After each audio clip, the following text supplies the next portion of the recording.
కరివేడిలో పారిశుద్ధ కార్మికుల సమస్యలపై జనసేన పార్టీ ఆందోళనకు దిగింది. జీతాలు అందక ఇబ్బందులు పడుతున్న కార్మికులకు అండగా నిలిచిన జనసేన నియోజకవర్గ ఇన్ఛార్జ్ శ్రీనివాస్ బకాయి వేతనాలను వెంటనే చెల్లించాలని డిమాండ్ చేశారు. కార్మికులు కుటుంబ పోషణ, పిల్లల చదువులు, వైద్య ఖర్చులకు తీవ్ర ఇబ్బందులు ఎదుర్కొంటున్నారని ఆవేదన వ్యక్తం చేశారు. 14 నెలల బకాయి జీతాలను ఒకేసారి చెల్లించడం సాధ్యం కాకపోతే విడతల వారీగా అయినా విడుదల చేయాలని కోరారు.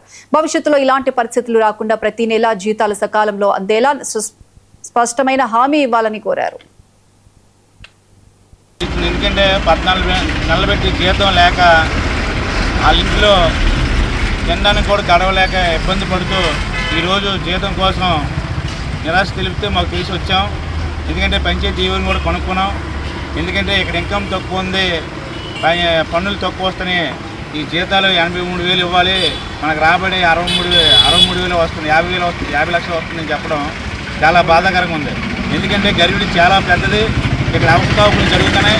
పంచాయతీల్లో ఏవేవి అవకతవకలు ఉన్నాయో అవన్నీ కూడా తీసి వీళ్ళకి న్యాయం చేయాలని దీంతో మేము రావడం జరిగింది. ఎందుకంటే ఈరోజు మనం ఆరోగ్యంగా ఉన్నామంటే అది పారిశుద్ధ కార్మికుల వల్లే.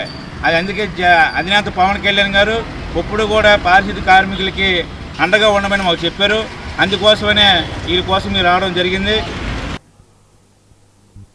సంగారెడ్డి జిల్లాలో సినీ నటి రాజశేఖర్ సందడి